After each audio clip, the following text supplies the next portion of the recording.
5 બટાકા બાફેલા લીધા છે, તો એને પહેલાં ક્રશ કરી લઈશું। બટાકા ક્રશ કરી લીધા છે, એમાં પલાળેલા પૌવા એડ કરવાના છે 1 વાડકી, સ્વાદ અનુસાર મીઠું, લાલ મરચું પાવડર, ગરમ મસાલો 1 ચમચી એડ કરીશું, 1 ચમચી આદુ મરચાં, લીલા ધાણા એડ કરીશું, અડધી ચમચી હળદર। આને મિક્સ કરી લઈશું। પહેલાં માવો રેડી થઈ ગયો છે આપણો।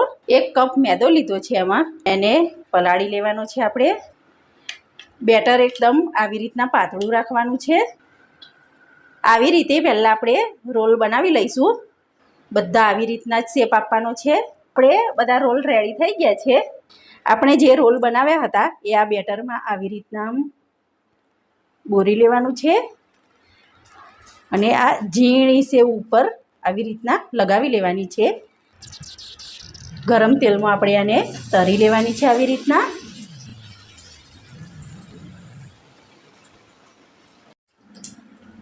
આવી રીતે સરસ એને ફ્રાય થવા દઈશું।